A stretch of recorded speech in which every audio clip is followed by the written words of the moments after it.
Being that it's just past 5:30, I'd like to call to order the Redevelopment Authority Citizens Committee. So can we have roll call, please? Chair Cardinal. Here. Let me get my mic. Chair Cardinal. Here. Vice Chair Hanneman. Here. Member Barrett. Here. Member Bowden. Here. Member Bolentini-Wolf. Here. Member Powell. Member Smith. A quorum's present. Thank you. At this time, I'd like to open up for any public comment at the beginning of the meeting. Seeing no one rushing to the microphones, we'll move on to agenda item number 3 for possible action, approval of the minutes from August 5th, 2019. I make a motion to approve the minutes. Second. Okay, all in favor say aye. Aye. Opposed? Carries. Okay, agenda item number 4 for possible action, discussion, and possible action to make a recommendation to the Redevelopment Authority regarding the expenditure of up to $11,800 for a new message sign at the Children's Museum located at 813 North Carson Street. And before we get into details on that, I'd like to turn it over to Angela as she has a statement to make. Thank you, Chair Cardinal. Just in an effort to be fully transparent, I have spoken with our counsel here about this issue, but I wanted to raise the issue that my law firm of Kilpatrick Bolentini has made charitable donations to the Children's Museum. And the Children's Museum has installed a sign outside of the museum. It's not a permanent sign, but it is a sign that does advertise my law firm. So pursuant to the ethics statute, I do not think this is a disqualifying conflict that would prevent me from voting on this issue today, but in full transparency, I just wanted to raise this issue. Thank you. Thank you. Lee? Okay, yep, I'll give a brief overview on this. I'll note that the applicant is here. This is a request for funding for a sign on at the front of the Children's Museum, a freestanding sign, to replace the existing signage. They've been to the Historic Resource Commission and the State Historic Preservation Office, and the plan is to replace those 4 signs that are identified there on the screen, including those on the on railings in the front and the freestanding sign, and replace all of that with one message center sign that would be able to change. So it's removing a lot of it from the front to put it onto a message center sign, which both the Historic Resource Commission and obviously State Historic Preservation Office support in order to kind of clean up the front of the historic building. So the reason this is before you and where the funding, so if you recall, if you've been with us a couple years, we've identified the redevelopment budget, and the future allocation plan identified $50,000 for improvements to the front of this building in this current fiscal year. They've come to you previously and actually have been approved for the $38,200 for the plaza improvements and benches that are currently under construction. They're almost done. They still have some furnishings to purchase with those funds, but we've been reimbursing for that. And you'll see, if you've been by there, you'll see that the flat work is pretty much done now. That's been signed off on. And at the time when they came for that approval, there were very tentative plans to do the signage, but they didn't have the details necessary to come to the Citizens Committee or the Redevelopment Authority to ask for funds. It was just an idea at the time. So they're coming back now. They've got the bids, the cost estimates for construction and installation, and are now requesting the remaining funds so that they can replace the sign. Just one thing I'll note before turning it over for questions and to the applicant. The sign purchase plus installation, there's as I mentioned, there's 11, as noted in the agenda title, there's $11,800 available in the budget for this project. the total cost of this project, which with the special use permit will be over that, and they are requesting funds to include the cost of the special use permit. Even with that, they'll still have to come up with some funds. But I do note in there that the special use permit, I think we're still discussing, I believe if for some reason they don't need a special use permit by zoning, if there's other things, then that wouldn't be needed and that would fall off. But I think at this point, consistent with other items, that the special use permit fee is required, and we believe the special use permit is required for this sign. So I think that is going to be included in the price of the project. But I'd be happy to answer any questions, and I note that the applicant is here also if you have any questions. Okay, so the question that I have is, it's not 11,800, it's going to be the 13,500 or whatever it is up there. Well, we have, but the motion would be for the 11,800 that's available. Okay. Yeah. Yeah, I'd like to ask either Lee or the applicant, this is a city building, as I understand it, and making that block more attractive is of interest to me. And what's happened to the old Back on Track is very nice, so I'm not opposed to it. I'm just curious as to the term of the lease and that the city has with the applicant and the amount that they pay. I'm not able to answer that question. Casey with the Children's Museum's here, with the board, right? President, yeah. And I'd like to introduce our new director, Chris Brandon. However, she wasn't in place when this started, so I have most of the information.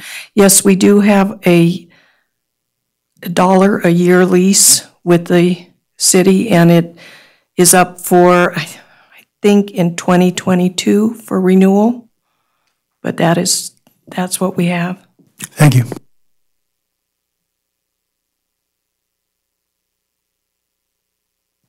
Any other questions? No? Anything else you have for us? No, it just, like I say, I do appreciate the help of people here in town who have worked with us looking for the best price for the sign. We are following, I went back and double checked from Historic Committee, the type of base that they want. That was one thing that they absolutely wanted, not poles, but a square, a solid base. We have that. The other thing they said, we wouldn't be taking out trees, and we don't have to. The only thing that will happen with this, if we do the sign, is then the SHPO and that has asked that we remove all the old wooden signs off the front because she felt it was blocking the view. So this will be on the north corner, and it won't be in front of the building. I do have one question. Is that price, the price to you of the $13,350, and on your sign, is that a fully programmable, that comes with the system and everything? Yes, it is, and it's even, I called the gentleman before I went in front of the historical group because our previous director had the bid and I didn't know much about it. But I talked to the gentleman, and it's even programmable to the point, if for some reason we don't want it, the city doesn't want it on all night, we can have it go off at a certain time. He said it's a very easy program to deal with for, the people in the museum adding it. And we'll basically be using it to thank our donors instead of the big wooden signs, and to promote activities that are coming up. That's basically what our project is. Thank you. As someone that deals with a lot of signage, I can tell you, I think you got a pretty good price on that too. Well, we'd hope to go local, and I'll be honest, at the advice of some people, I went to a friend of mine, Steve Reynolds, not that he does these kind of signs, but I went for advice, and Steve said, no, I'll just help you, Casey. So he went around and shopped it to people here in town and people in Reno, because we would prefer to be local, and nobody wanted to touch it. We have a sign company from Reno that will do the base and the installation. And we were lucky enough when we put the pavers in that Greenhouse Garden also put the wiring under the pavers for the data and the electrical right out to that spot, so we don't have to dig anything up. It'd just be connecting, because we were hoping this would, could happen. Great. John? Yeah, it takes me a minute or two to process things after your previous answer. It occurs to me the 2024, was that what you said on the lease being up, or 2020? What year? Don't quote me. Okay. 2021, I'm terrible remembering numbers like that. Well, and how long was it previous? Do you know how long the lease was? Does anybody know? I think it was 10, but I haven't been involved 10 years, but I haven't been involved this much except in the last 3 years. So some of the history here, I don't have. I could go look it up for you, but I don't know. Have you been talking to the city about extension? And is there any chance that you would, after putting all this into it, I assume there's not any chance that you'd think of moving to a different location? That hasn't come up or occurred to us. Yeah. Yeah. I read through this, and those are a couple of the things that occurred to me. I figured it would be a longer lease at $1 a year, but. And okay. I'm not sure, but like I say, we're doing quite a bit inside to try to upgrade too. I mean, our intention is that this is our place, and we're trying to do as much as we can to upgrade the exhibits, upgrade the STEM room. Yeah, well, maybe it's a good idea then to open, I don't want to say negotiations, but fire the first shot on where you're going to go on the lease from here. Thank you. Okay. Thank you. Thank you. Okay, at this time, I'd like to open it up to any public comment. As I see none, any more discussion? Does anyone have a motion? Yeah, I'll make the motion. I move to recommend to the Redevelopment Authority approval of the expenditure of up to $11,800 for the Children's Museum replacement sign, subject to completion of the sign installed by June 30th, 2020. So you guys are on the hook for that it's in by that time. Do we have a second? I second the motion. Okay, all in favor? Aye. Any opposed? Motion carries unanimously. Congratulations. Thank you. And it will be much sooner than June. As soon as the snow melts. Thank you.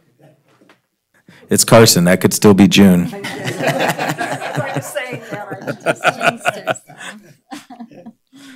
Okay, moving on to agenda item 4B, which I would like to address along with 4C at the same time because they kind of go hand in hand.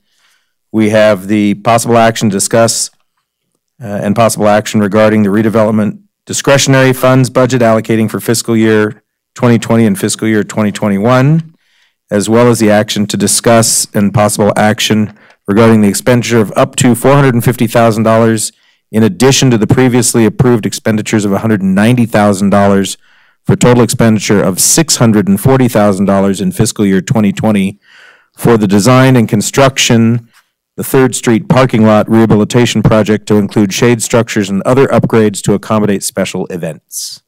Lee? Thank you, Lee Plummel, Community Development Director. Yeah, thank you for opening these two together. I think the discussion we'll get to the second item that's significant change from what you've seen previously for this parking lot. Public Works is prepared to do a report from that, a presentation regarding that. And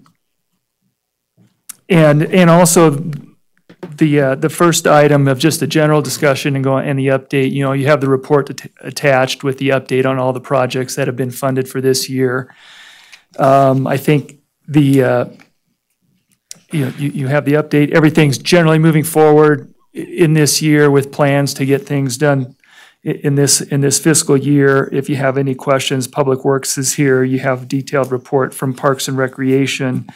Under the general discussion budget items, I think maybe if I could just hit some highlights on this. I'll go through this a little bit before getting into the 3rd Street project.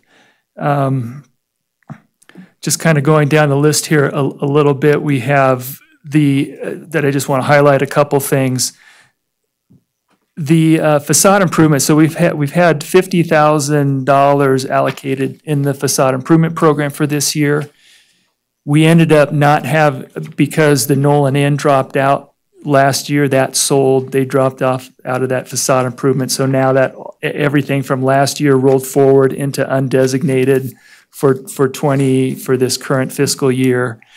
And after the finance department did their budget and roll forwards and things from cost savings and revenues and everything, we now have over $500,000 in undesignated in this current fiscal year and available for allocation in addition to allocations for these other projects. We've had the $50,000, I noted the $50,000 from last year for the facade improvement. This year we have $50,000 in there. I've sent out a notice to downtown property owners informing them of the program. That was just fairly recently. I plan on expanding that response, to more areas of the commercial areas within the district, to see if we can get responses to that. But so far we don't have any allocations there.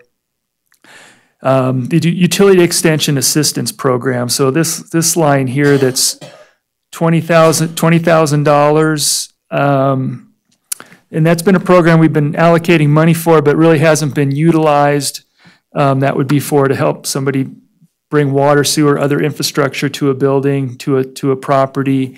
If it develops, I want to come back to that at the end, because I think at this point in the year, if there's not a project coming to us looking for it now, it's not something that's going to get used in this fiscal year. That's likely something that could be rolled into undesignated and used for something else. And I think the rest of them on this list as we go down are the ones that are in your report. They're the infrastructure projects, like the theater that's been improved, that's been under improvement for the last year. But just to highlight one thing that Public Works has been working on, and we will continue to work on for the rest of this year, is trying to figure out how to combine those funds for the downtown sidewalks and gas lamps and undergrounding of power. And I think they've been coming up with a plan with the design consultants so that there's a consistent theme. So as they go down Curry Street, these improvements are consistent with the other downtown improvements, and they can start putting costs to various sections to be able to do this. I think we're also going to come away after tonight and looking into February, to come back in February with a plan to use of the timing of using the funds that are available in this year and maybe combining them with next fiscal year that have been allocated to do a bigger project that results in a better cost per unit for the project overall, turning it into a bigger project and getting it done next summer with the combined funding for across fiscal years. That's something we'll discuss and come back with the plan for how that'll be done with an update in February. And then the only other thing I wanted to kind of highlight and talk about under this portion of the discussion, this general portion of this discussion, is, as I mentioned, that kind of the undergrounding of utilities that really hasn't been used kind of to assist businesses with the cost of bringing utilities there. We've had an issue, this is kind of at the end of your staff report, a sidewalk repair assistance program is an idea we've come up with that we'd like you to consider. Based on your feedback tonight, I think we could come back in February with a program for you to make a recommendation on that would help businesses as they come in for tenant improvements. In particular, they have to bring sidewalks up to ADA compliance, and it's sometimes ramp. It's things they don't think of. It's not usual. It's happened 2 or 3 times already this year, where it's kind of a surprise to somebody. They're just going into a building for tenant improvements, but they have to come up with these ADA improvements and fix sidewalks and sometimes curb ramps. So we think maybe some of those funds could be used to do some sort of matching program, maybe up to a maximum amount similar to the facade improvement, but on a much smaller scale to put some funds to help with sidewalks. So I would like some feedback on your thoughts on that, and if that's that's not saying tonight you're approving anything, but can we bring back a program for your consideration in February? On the list of things, so maybe not counting 3rd Street, do you have any questions up to this point for me? So you're going to open the discussion about the sidewalks later, is that it? Or are we going to get into that now? Would you like to hear their presentation on the 3rd Street lot first and how that fits into the because I have and some I'm kind of comments. thinking, as we're discussing how this fits into the budget, obviously these expenditures kind of would have an influence possibly on other discussions. So that's why I thought having this discussion with this would be appropriate. So right, and the one thing I think that's really good too is we have all of what you want to do on Curry Street piecemeal here.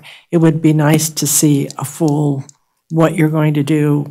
As you said, Lee, what's the full cost instead of all these pieces here that are going to the same area. So I think that's a good idea. Should we have him start? Okay. Yeah. All right, good evening. Dan Stuckey, city engineer for the record. I'm joined by Darren Anderson. He's one of our project managers with the city, and he has the task of managing all these different redevelopment projects. We're calling them the redevelopment downtown projects. And so like Lee mentioned, there's the gas lamps and the overhead power and the sidewalks, and we're trying to bring it all together to most wisely spend the money and package everything together into a smart project. So he's working on that. One of the other projects he's working on is the 3rd Street parking lot, which I wanted to go over kind of the parking lot, some of the limitations, and then kind of break down those funding requests. So as you all know, 3rd Street parking lot located between Carson and Curry, if you don't mind going to the next slide. It was constructed in 1992, so it's reaching that 30-year limit on its pavement. So it's a good time to go in there and rehabilitate it. There's about 96 parking spaces. It's heavily used, as you know, during the week. I think a lot of state workers park down there, as well as for the surrounding businesses. And then obviously on the weekend and the summers, it's heavily used for the farmers market as well. So it definitely accommodates that event. If anybody's been down there, it's kind of an awkward parking lot, for lack of a better word.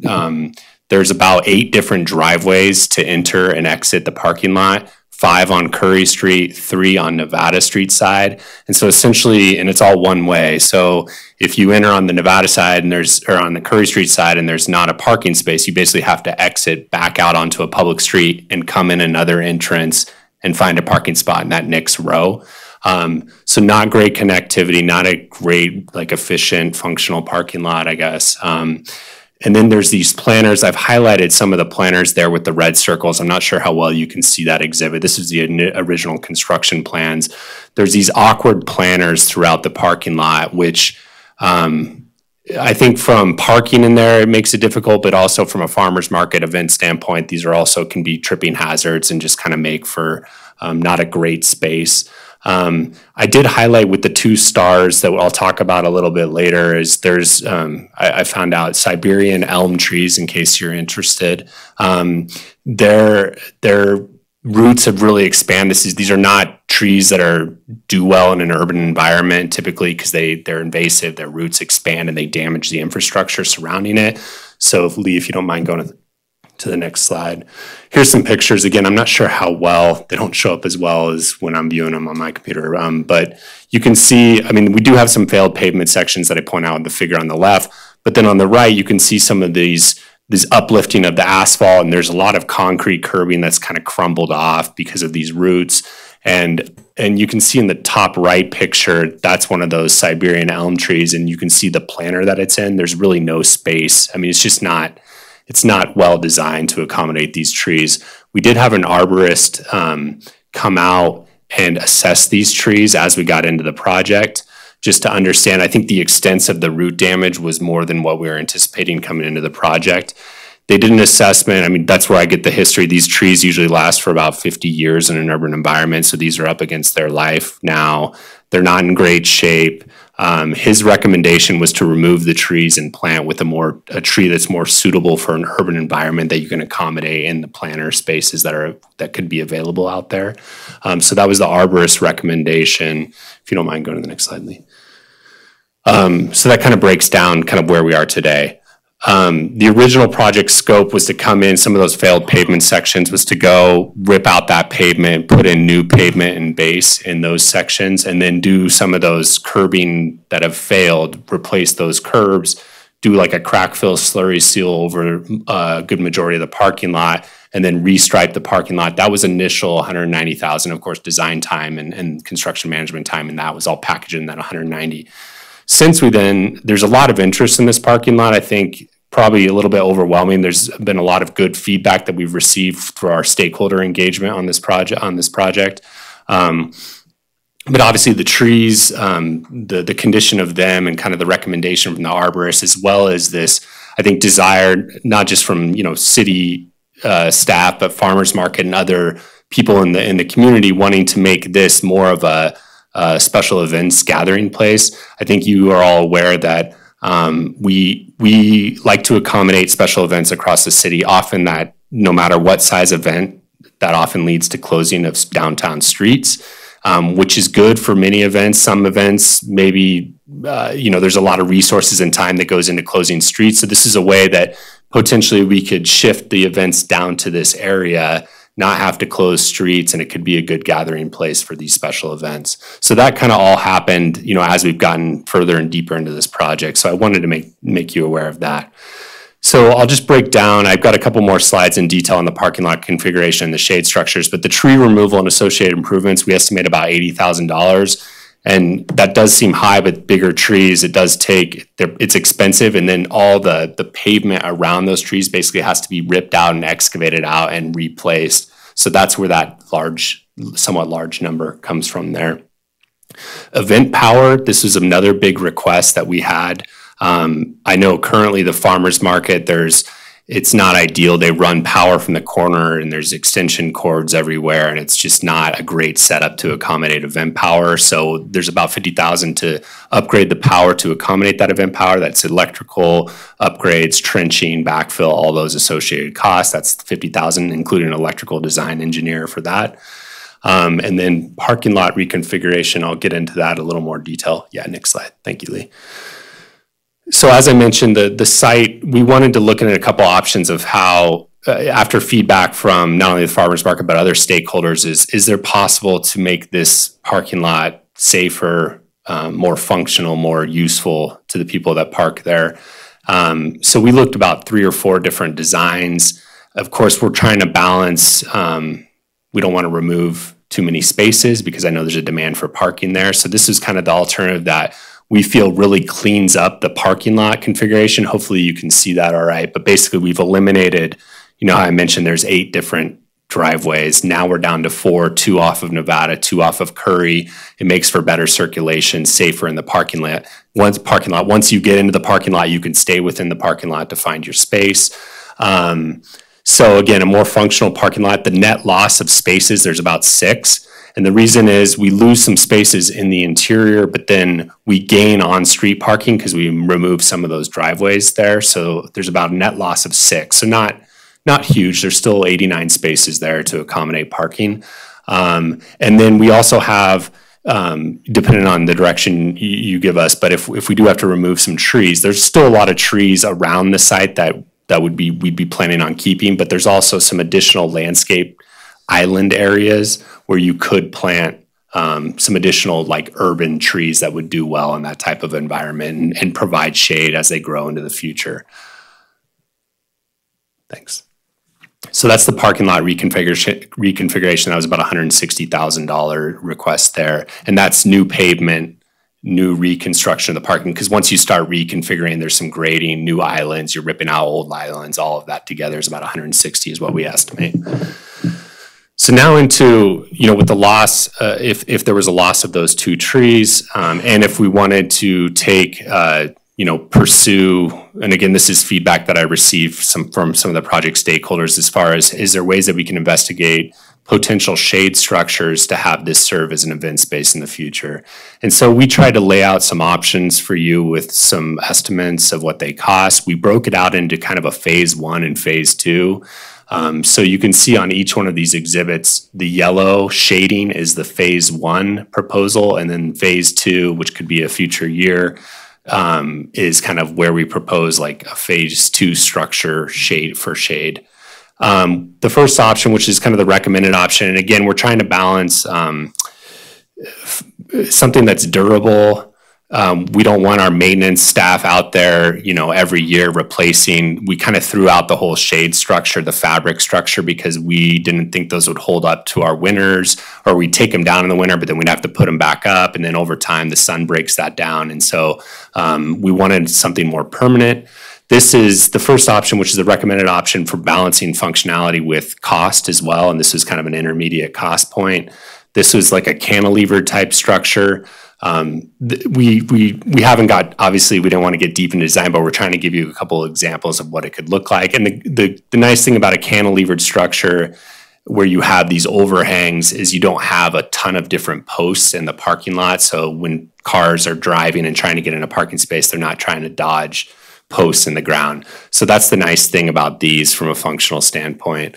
And I believe the cost, it's about $100,000 for phase 1, and then $60,000 for phase 2, the cost to install. And these are all kind of prefab options. There are different, this is a solid steel surface or cover, but there's also different options you could do there. We just didn't get down into the details. You can go to the next slide, please. Option 2, so this is the most expensive option. And again, this is an example more of a park, but we did call some manufacturers and we're looking for something that can span, I don't know, what is that, about 40, 50 feet? 60 feet. So again, we don't have these intermediate posts, but if you're spanning a long distance, it's higher strength steel, heftier, and it costs more. And so this is something that can span that distance, and it provides cover, but again, it's fairly expensive because of the long span lengths. And this is option 3. This is a picture actually of the structure that's at Greenhouse Gardens here in Carson City. And, it's a structure, it's been there for quite a long time. It lets some light in, but still provides some shade. We did investigate this option further. We even put some cost to it based off the research we did and the conversations we had with the manufacturer. However, they did state that they don't provide these typically for parking lot applications because the posts are not designed to handle, we have to be aware that when it's serving a dual role as a parking lot, people can hit the posts, and these are not structurally made to withstand the impact from a vehicle. And so obviously there's things as on the engineering side, we can retrofit and redesign things, but that just adds cost beyond and then becomes more of a custom structure rather than a prefabricated structure.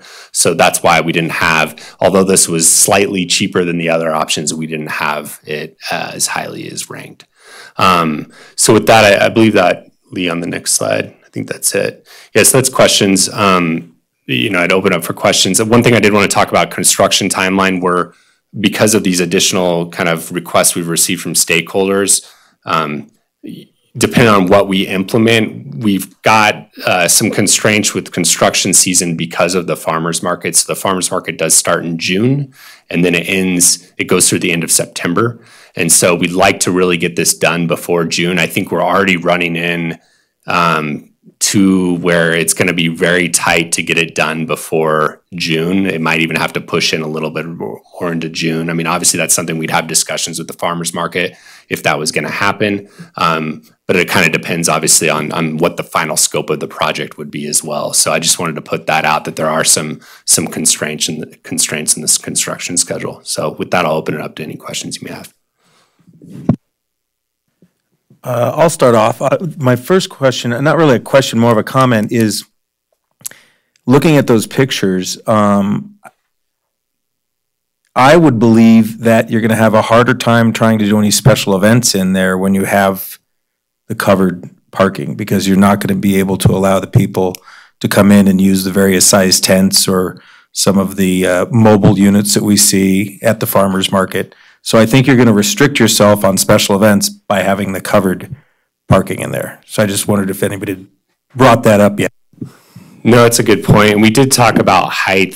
We did talk about the farmers market on the structures, and I think there was still a need for tent due to like the health code or something. When they have produce or something, they still need a tent even if you're on a covered structure. So to your point, they would need to fit these tents underneath these structures. I think we could probably design them high enough that tents and things could fit underneath, but definitely something we'd have to take into consideration when designing. Okay, and just to follow up on that, even more than the farmer's market, if it's going to be utilized as an event center area, you got to think outside that box too, because you see a lot of these, the coffee truck that's out there, the one that's selling all the cheeses. I mean, those wouldn't really fit very well in those parking spaces. And that's just the farmer's market. Think outside of that, somebody wants to put up a couple different stages or anything like that, and you've really restricted it with the covered parking. Just bringing that up. And to follow, excuse me, and to follow up a little bit on it, I'm curious, other than the farmer's market, which is 12 half days during the season, what else has, maybe Lee can answer that, who else has asked for a permit to use that space at all? Yeah, I don't think we've had requests for using it, but I think the point is that we would like to direct them to someplace that, as Dan said, what they're requesting is to use the street, close Curry Street and use Curry Street. So we think that there's events there's organizations that are having the events, and we would like them to be off the street in someplace less disruptive. I mean, I think just minimizing the closure of streets for events that would fit on this type of size venue. But my point is, you've not had any request at this particular point. So this is something that you would market in the future? Is that what you're saying? Yes. Because, I mean, one of the things is you've got McFadden Plaza right across the street that was built basically for this kind of use. So just curious, Yeah, and this is a little bit bigger space. Like the farmer's market is actually the perfect example that uses this size space, but it doesn't even come close to fitting on the plaza. So there's a little bit of difference in the size of venue there. So it's another option. It's another alternative. Well, let's get specifically to it. You're not thinking Taste of Downtown or anything in particular. You're just saying we'd market it. We would make it on our list of special event venues available for those looking for special events. Thank you. And if I heard you correctly, Lee, you think that would reduce the number of requests to close Curry Street and save the labor and everything that's involved with regards to that? Yes. Yeah. I mean, we have a variety of smaller events throughout the year that site could probably accommodate them very well. And I don't think they would necessarily be opposed to moving. It's just we're not putting that out as an alternative at this point. Well, the one thing about the parking situation or closing is right now for your farmer's market, that street is not closed. The farmer's market, the street's not closed for the farmer's market, yes. Yeah, and that's what we intend in the future for other events. Yeah. Could you share with me who all these stakeholders were? I was looking through here earlier today, and again, who were the stakeholders that you? Primarily the farmers market, and then just interested public around the community, officials, and also knowledge too from city staff as well as we've investigated into this site. Obviously the landscaping, the tree root damage and all that is brought in everybody together and kind of investigating the site further. Have you talked to the Convention and Visit or the Carson City Tourism Authority or whatever on this? Because they would be the driver for any kind of events. I have not spoken with them on this, no.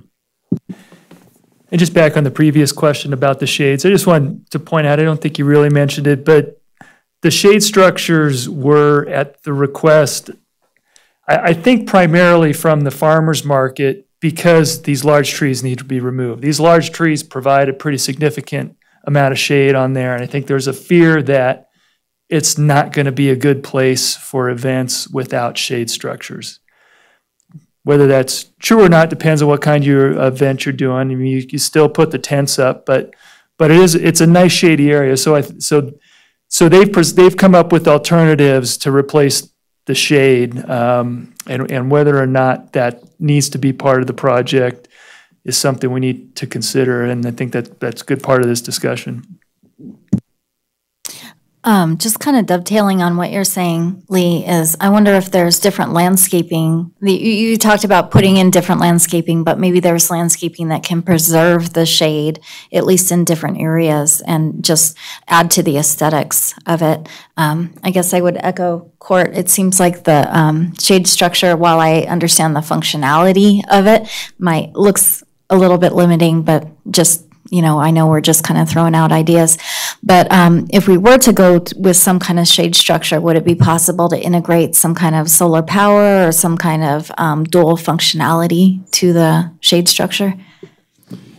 Yeah, I think it would be worth investigating what we could do there. We kind of had some preliminary talks on that, and obviously we didn't want to get too far down, into that, but I think there would be some possibility. And then to your first question, there's, with the reconfigured parking lot, there are some nice areas where you could have trees that would do well, in that type of environment. It would just, we're in Nevada, so it'll take some time to provide that shade, but it definitely could happen.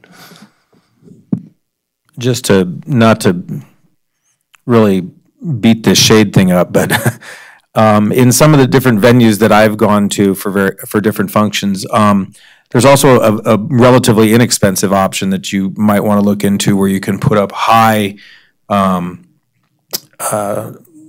cloth, like giant triangle, which will still, and you can put them up 20 feet and they can be architecturally nice, and that would give plenty of room for anybody that wants to come in and hold some type of a function. And it would also provide a lot of shade and be much less expensive than something you're looking at right now. So just an idea to throw out there.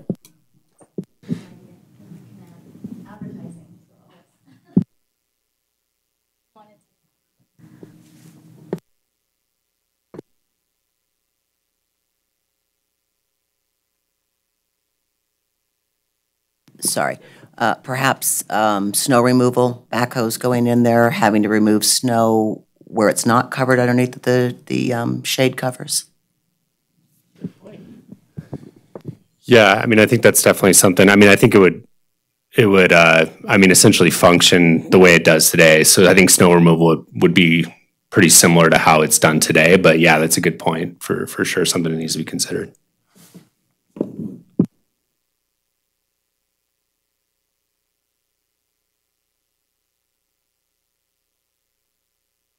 But having the covers like that, if you've got the equipment going in there and removing the snow, perhaps, hitting one of the sides, one of the posts, one of the covers or something like that. Whereas now you've got the trees that you're working through, and it is very tight spaced, and I can understand that, having to get the equipment in there to get it removed. So I just think that the structures add to a little bit more problems with that. Yeah, no, I didn't understand your previous point, but yeah, that's a good point. Definitely. It's difficult, I think, to remove snow in that parking lot today, but to your point, yes, that's something to consider. Well, I know we're just giving feedback at this point, but I'm concerned because as I listen to this, I don't see the aesthetic quality in the changes that are being made. I can't envision this as something that's, and I recognize the functional problems that exist in the existing situation. But loss of trees, it really disturbs me that we'll wind up with a parking lot that looks like a parking lot. I don't like that idea. Can you wax eloquent on that for a while, one way or the other? Yeah, I think obviously, like maintaining the trees, and like I said, the trees around the site, there are some good mature trees that would be intact. I think really just the focus is primarily on those two larger trees in the middle that, per the arborist, are probably up against the end of their useful life, I guess. Like I said, they typically it's a 50 to 60 year in an urban environment. It's not a great tree for that parking lot. So I get your point. There would be a loss of some nice shade that's out there today, and I totally get that. I think the point is, replacing those trees that are maybe at the end of their life with something that's going to develop and grow and progress in the future and provide shade 10 years from now. Trees. Yeah. With trees.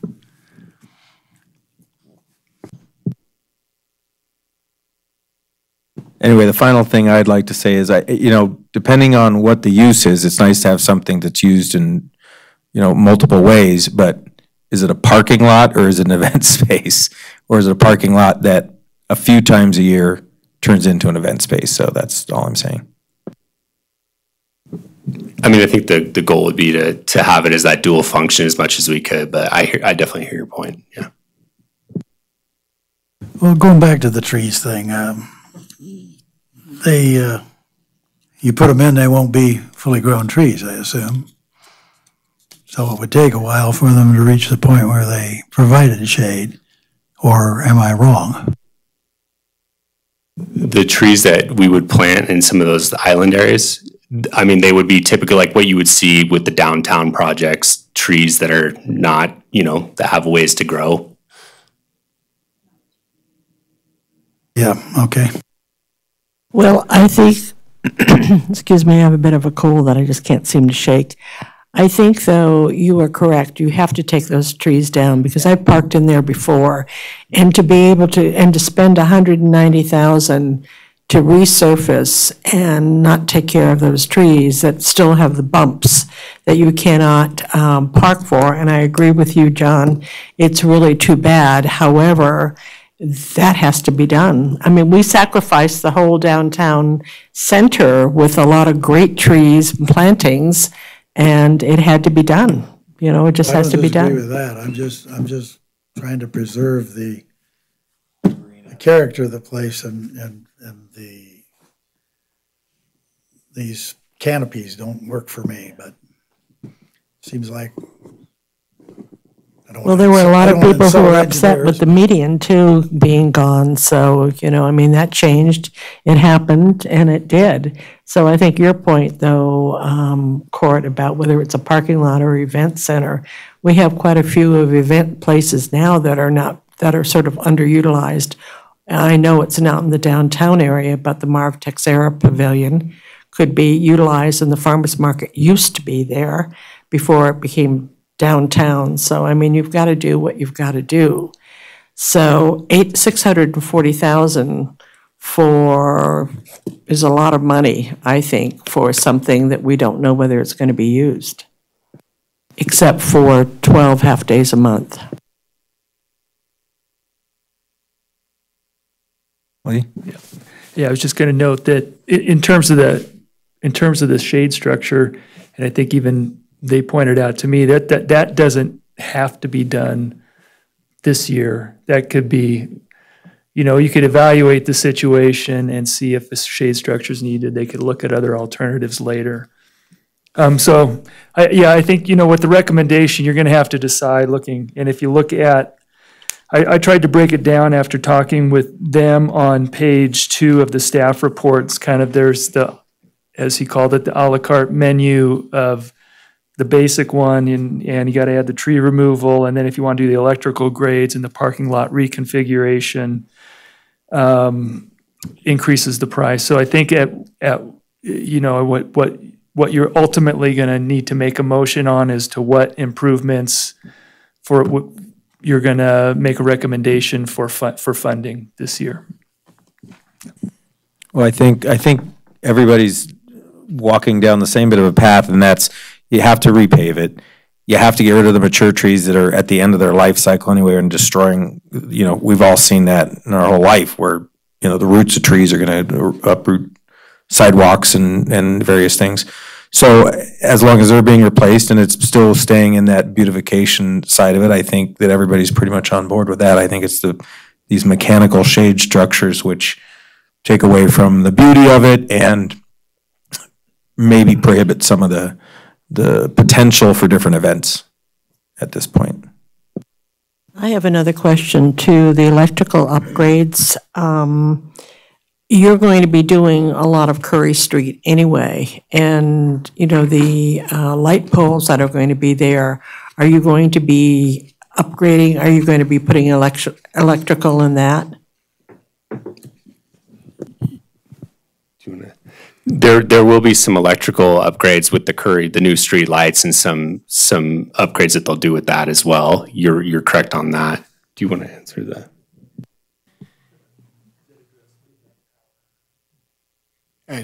So the main thing with the electrical of undergrounding the overhead would be to just be undergrounding the overhead lines and then refeeding service to the businesses and facilities downtown. So there wouldn't be event power or other hookups associated with that work. Well, just like right now, when we do something on Carson Street, like say, for example, the Taste of Downtown, they use the electricals that are on the posts, the spider boxes or whatever those things are, And I mean, if you could save that by putting in, for the new lighting, putting in the same kinds of things that you did downtown, that might work. I mean, if there are booths or whatever that need electrical, they would be installed on their peripheral instead of in the center. I hear what you're saying, Ronnie, but I'm thinking you guys are looking at a power upgrade to accommodate, or maybe, I guess that's the question. Are you looking at a power upgrade, which is the way I took it, to accommodate something that is requiring more power versus the peripheral of what we have, say, for Taste of Downtown, where there's not a lot of power requirements for that? There's not within the site. There's existing power. But So I guess my question is there an upgrade included with that? there is an upgrade included with the $50,000 for 3rd Street parking lot, part of that work.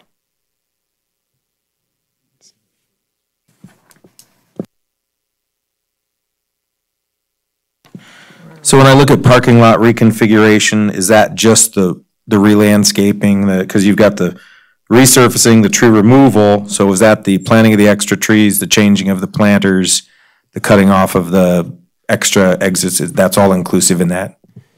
Yes, and then you basically are moving to like a reconstruction of the whole parking lot with that, rather than in some areas we were able to just do some pavement patching with our initial scope. So once you start reconfiguring it basically becomes I mean, you get that, but yeah.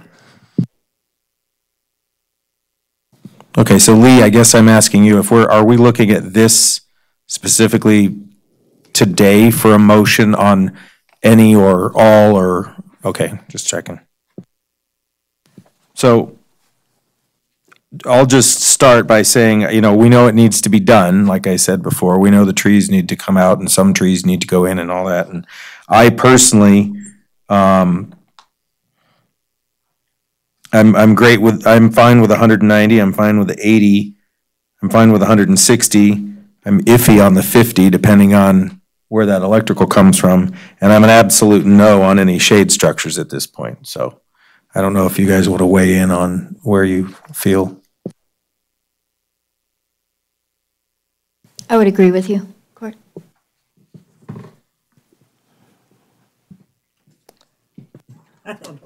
You know where you are. Well, then, Katie. Yeah, I agree. I agree with, I don't see that the shade structures are reasonable to be considering at this point. The parking lot definitely needs to be done. It's not a good functioning parking lot. So yes, there are certainly some things that need to be done, but I'm not in favor at this time of doing the shade structures. Well, I'm last and probably the curmudgeon. I just don't like the design of the situation. I think it's going to be inadequate for what I'd like to see for this kind of money. And I don't like this. I don't like the shade structures, and I recognize that if you pull down the old large trees, you're going to have smaller trees, and then you need shade from those trees. But I actually kind of like the configuration of the parking lot the way it is, even though you have to go in and come back out and all the rest of that stuff. But I'm never in a hurry anymore at my age. Well, that's a big reason there. Well, this is a tough one because I know that Linda Maroney will be on your back real soon. I know that also that 3rd Street wants to have shades as well. And I guess they're looking at the sales or whatever that you were talking at. I don't know, it's a tough one. It seems like a lot of money, you know, for something that, unless we're looking at the future to see if we build it, will they come, I guess is the issue.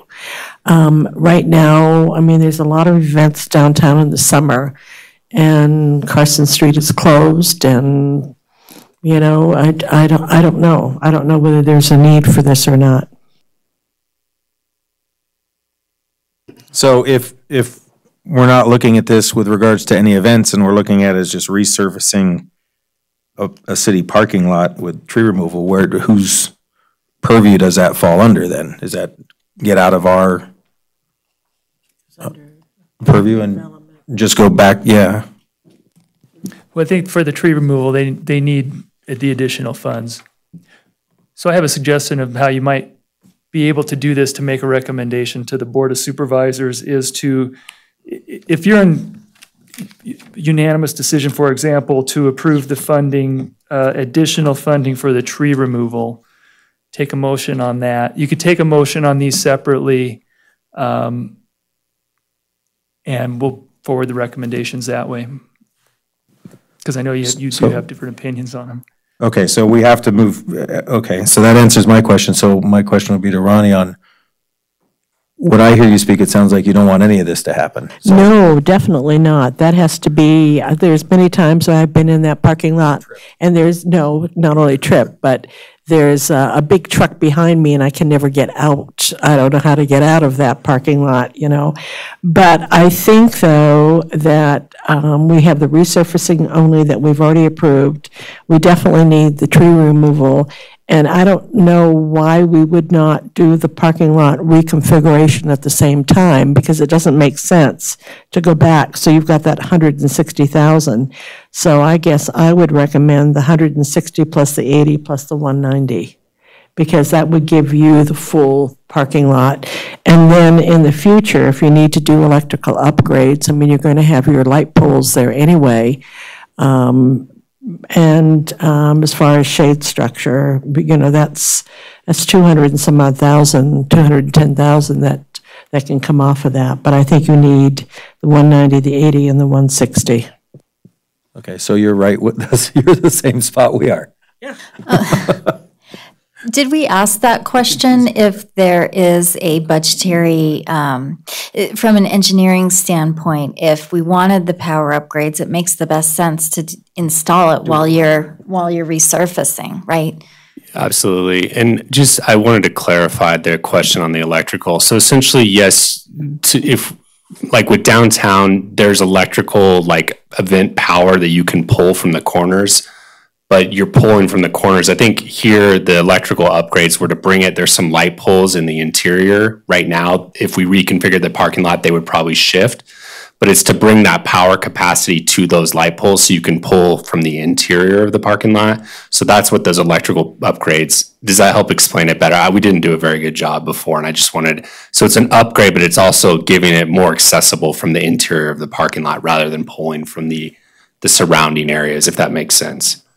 But to answer your question, if we want to do event electrical upgrades now or in the future, the time to obviously put that in is before we do the resurfacing. Yes.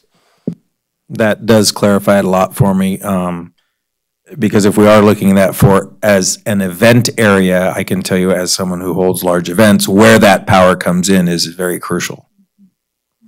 So that goes back to the question of, are we doing a parking lot, are we doing an event, are we doing both? And it's, I guess, at this point, a $50,000 potential question that we're banking on the future to have more events in there. Otherwise, there would be no additional need for that power, correct?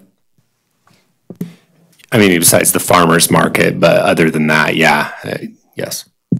Well, this brings up one of my concerns, and I'm not, it's unfortunate, but all I hear is, well, we can market it, but to whom? As you say, the farmer's market, to whom? And you're right, we have a lot of downtown events, and some of those events are too big for this space. There's just no, I mean, that's why I asked about the Taste of Downtown. It goes on for blocks. We're betting on the come here, and I know this is Nevada, and betting on the come happens all the time, but I'm not sure with public tax dollars this is a good idea from my perspective. I also am concerned, and I'm not criticizing Dan or Lee, but I am concerned that it sounds to me when I ask the question, who are the stakeholders? I heard the farmer's market, and I heard that the city staff talked to each other, and, oh, we need this and we need that. And I've found in the 3 years I've been here and in the 45 years I covered government that staff can sometimes be lobbyists with each other and with those of us who make the decisions up here. So I'm really concerned about this because I think more research needs to be done before we make this decision about how far we want to go. I do think we need a parking lot, but Court has asked the most pertinent question of all. If you're going to be all things to all people, or two things to all people, is it going to work? And I don't see where the demand is there to use this except from the farmer's market.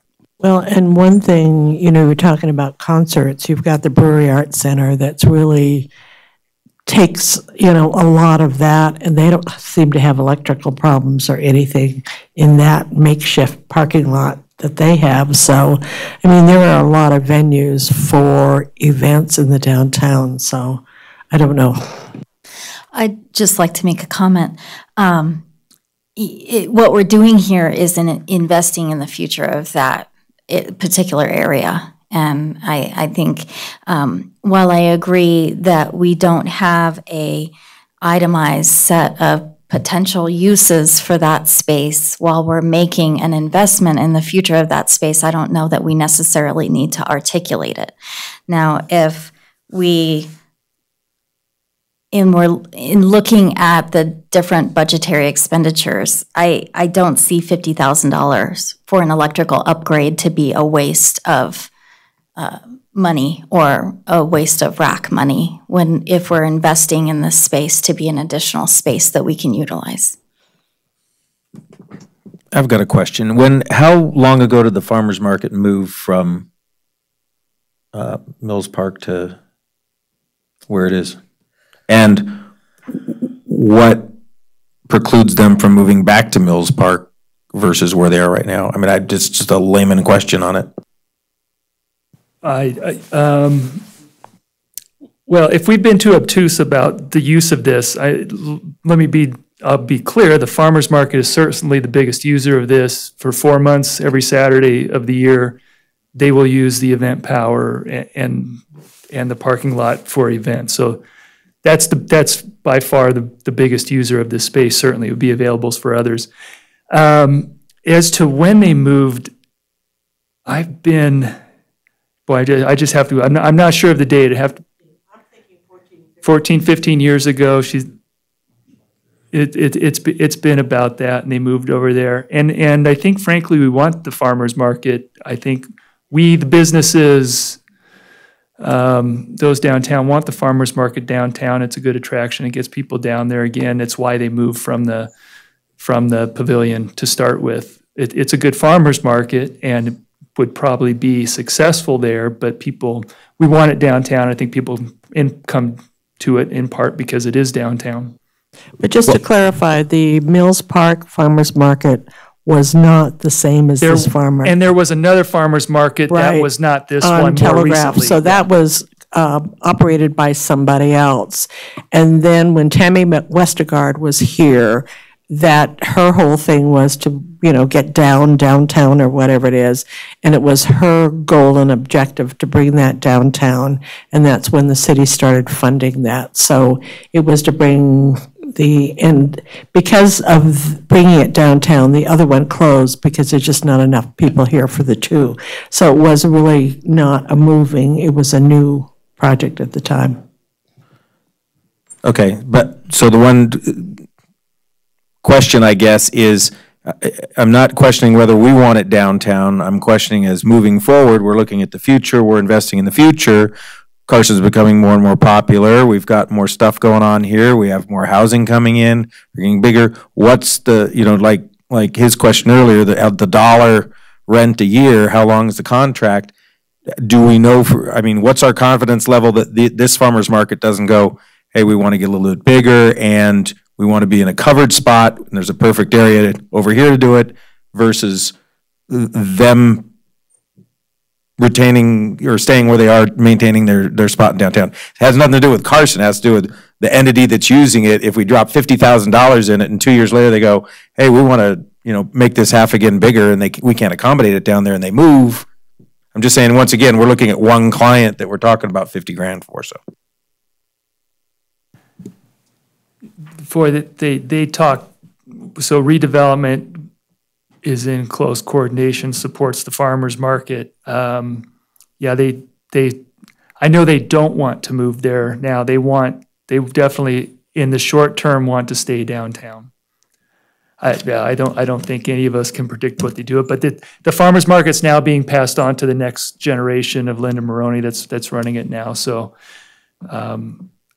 it was set up specifically to be downtown, period, so that was a downtown redevelopment project. So, but I think the question on the table here is, what do we want to approve tonight so these gentlemen can get on with it, right? Yeah, and procedurally, just the Deputy DA reminded me, we have 2 items that are open right now. Before you make a motion on this, I just want to say for the first time there's that's discussion. It's on for possible action. I'm not recommending any action. I don't think you need to take any action. So if you could just state for the record, if there's going to be no action, is close item 4, is it 4B? Close item B, and then take the motion on C when you get to that point, and do all of that after you take public comment, please. Well, if you're going to do it that way, then I'd make the request that you do a little more work on finding out who might be interested in using this space and whether we're going to do a parking lot or an event center or event place or both, and bring in a little more value for the money we're going to be putting out. I just don't see it at this point. okay, but I think we may be able to solve that in the way we do the motions here. So I think I might be able to fix that for you. So at this point, what I'd like to do is close item 4B, discussion possible action regarding the redevelopment. Oh, sorry, yeah. Any public comment? We're getting going here. To close 4B for possible action, discussion, possible action regarding the redevelopment discretionary funds budget for allocations for fiscal year 2020 and 2021.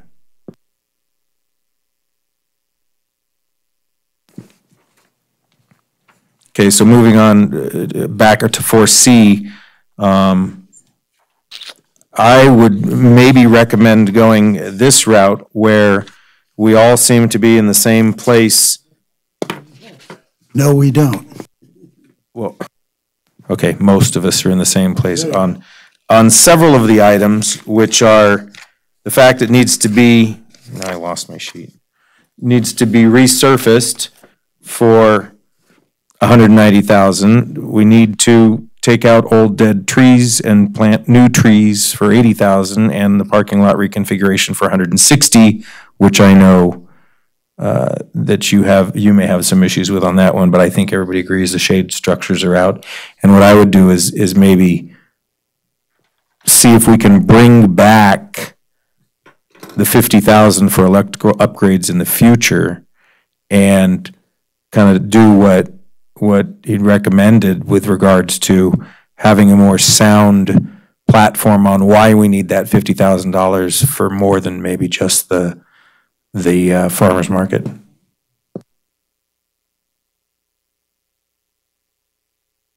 So, John, would you like to weigh in? I know you're the one that I think you've got a problem with the parking lot reconfiguration. Yeah, the thing does need to be serviced. The trees are, I got a tree behind my house that may be doing the same thing to me. But it's not going because it's in great shape. I don't feel that I can't see the landscaping that's coming. I don't see where we're going with this that helps us for this kind of money. So, go ahead, run your motion. If you run it as a full motion because I don't like the reconfiguration and I can't figure out how the landscaping is going to look, I'm probably going to vote against it. But I do agree the parking lot needs to be resurfaced and the trees need to be removed. Other than that, I'm a little lost because I don't think I've had a presentation that's come to me as I'd like to see it be done. But I will tell you the other thing too, for the extra $160,000, which is the reconfiguration of the parking lot. I have been very frustrated. Maybe I'm not quite as old as you. And almost nobody is. And not as patient, but going down the one way and having to come out and try to figure out where the other entrance is a real conundrum for me, so. See, I feel that it's Curry Street is small and the parking lot is intimate, and it seems to me that we're going to put a blemish down there. It's going to turn out to be something that's not used. And I commend Court on his question too, because there's no guarantee we'll have any event there. There probably will be. I don't think they want to leave, but we don't have a long-term contract with them. We don't know for sure that they're going to stay there. I just think I'm buying a pig in a poke if I go for this. When we take into consideration who's utilizing that parking lot and whether it's safe for the general public, we have to look at the general public. So our measure is not the oldest member of the public who doesn't have anywhere to go and is driving safely. We have to look at it from the perspective of the general public and who's going to be driving through that parking lot. The general public, which includes state employees, if I recall the testimony. You're not wrong, Angela. Obviously, it shouldn't be built for somebody who's 77 years old, but that's not my point. My point is that I'm going to take some charm out of the place that we have as our living room, I think. Well, and to Angela's point, I think too, is you have to look forward. You've got to do what it takes today to go forward, and losing pesky trees, if I may put it that way. Well, I'm not against taking out the trees and well, they'll put in other trees. But we're also betting on a come that I don't see. I mean, it seems to me to be a gamble that we're going to use this for an event space. Well, I think, once again, that's with regards to the $50,000, not the rest of what we're talking about. So with regards to the reconfiguration, you can't, everyone's not going to buy the same house because we all like different configurations. So it might not please everybody, but as long as it pleases enough and it works, I think you go there. So I have one last question regarding the configuration. I think John doesn't feel we've seen enough from how that's going to look from a beautification standpoint. So just one more time for my clarification, that reconfiguration would include the new planters, it would be more of a reconfiguration with the access as well as beautification, planters, the new trees, etc., correct? Yes, so if you look up at the figure, all those little, I don't know if you can see, there's multiple planter areas across that figure. And as well as there's existing landscaping and trees there that would remain, especially on like the northern end there of the parking lot, all of that we wouldn't touch. but there'd be these additional landscaping islands where we would put, maybe a shrub or a couple trees, where Lee's pointing, that would eventually grow and mature. But yeah, I mean, beyond those landscaping areas, I mean, it's not like that's the extent of the landscaping, but yes, it would include those planter areas, landscaping those. Okay, thank you. Yeah, I don't know if we want to go single by single on this, if you recommend that, or I think we have a way we can get 3 of them done, or we can get 2 of them done for sure, and then 1 probably will go anyway, but what would you recommend? Either way? Yeah, if there's a no and an explanation for the no, that's easy to pass on to.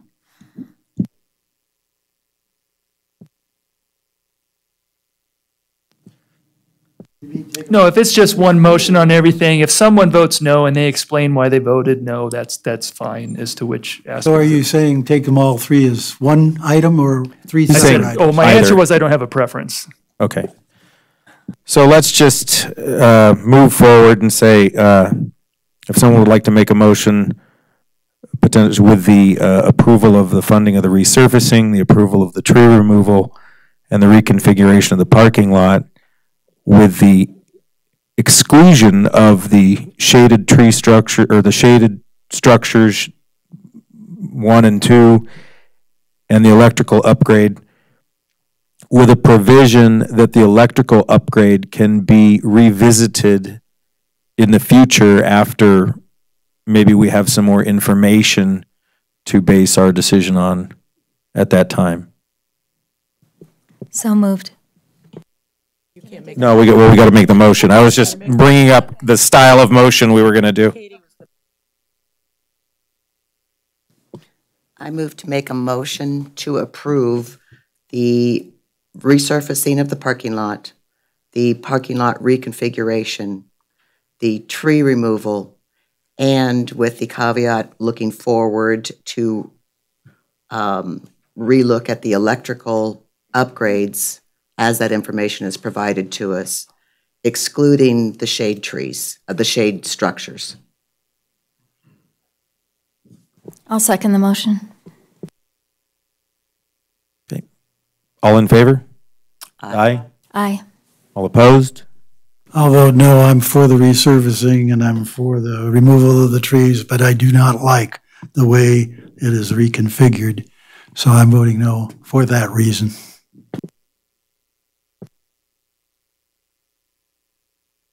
Mr. Chairman, and I just want to establish for the record, I mean, I think this is pretty clear and obvious to everyone in this room, but, the motion said it was to approve those items. It's actually to approve, the motion carried is to provide that recommendation to the RDA for ultimate approval. This board lacks that authority, but I think everyone's clear on that point, but I just wanted to establish that for clarity on the record. To the Redevelopment Authority, yes.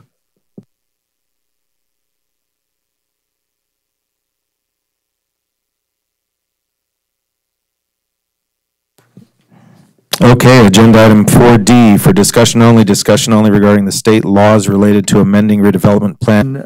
At the request a few months ago of Member Hanneman for discussion, so I've included in your staff report the complete section of NRS that relates to amending plans.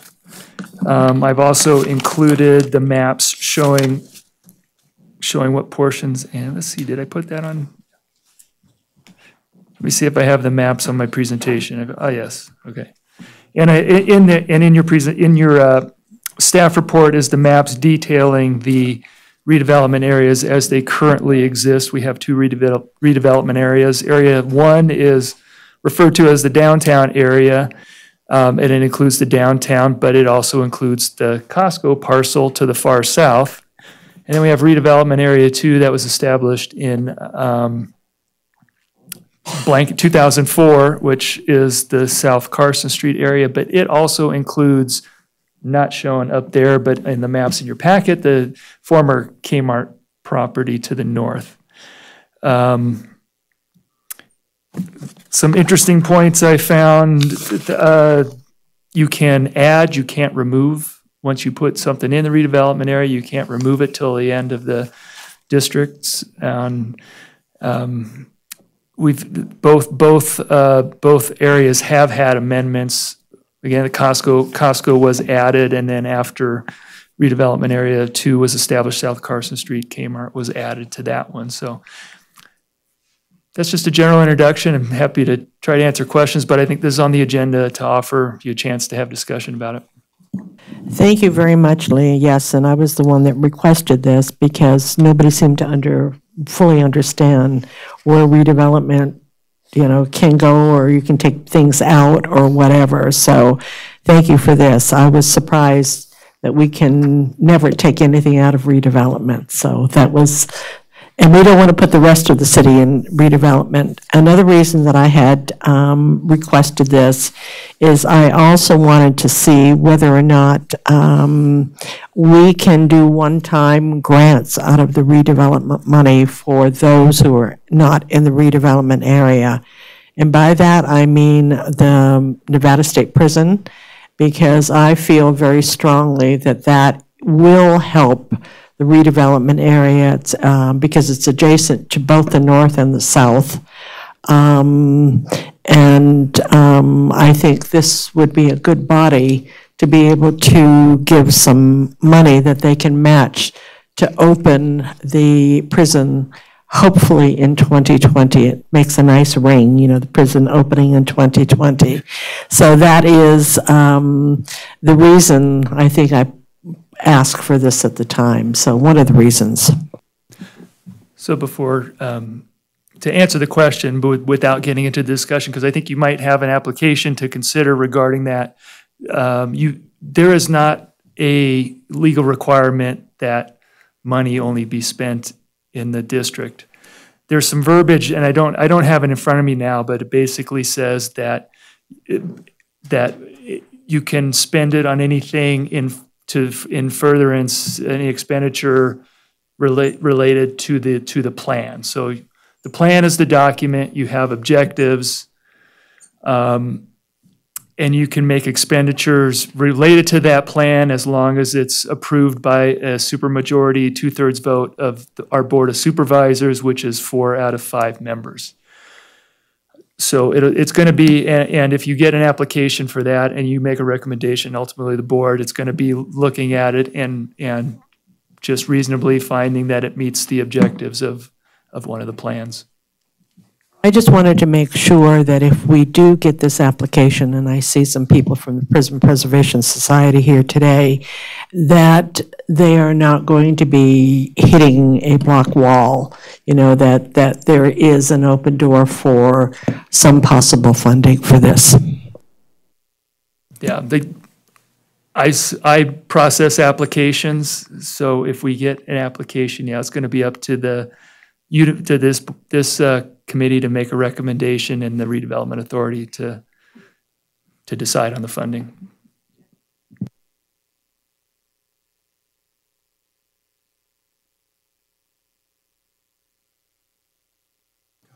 Yeah. Well, anyone else up here? Any public comment?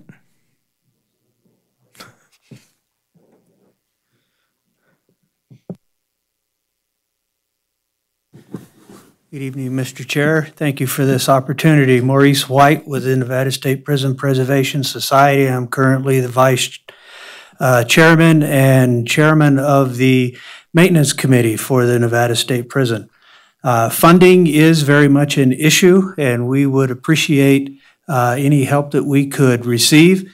We are currently in the need of about $50,000 that will take care of quite a few projects that will bring to a conclusion our application for a change of use permit.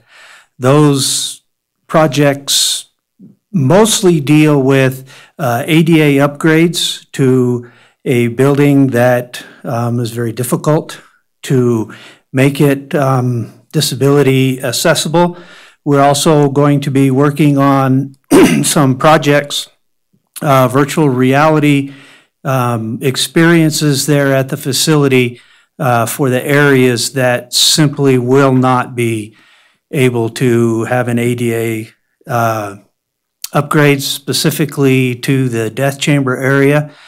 When you are involved with SHPO, you cannot do things that materially affect the bones of the facility. So we will not be able to put an elevator to get into there. So we have that project, and then a number of projects such as parking lot, things that an ordinary business would need to do to be able to have the general public in the facility. Fire escape doors, parking lot, walkways, handrails, this sort of thing is what the projects that are in front of us now to get the change of use permit taken care of.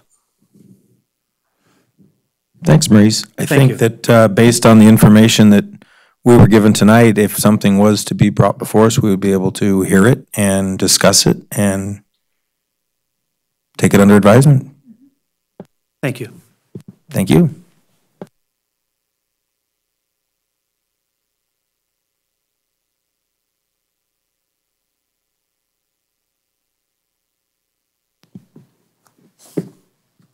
Okay, so as there's no voting on that, we move to agenda item number 5, discussion only. Any staff reports and updates related to Rackley? I don't have any updates. The next possible meeting date, if we needed to have a meeting, would be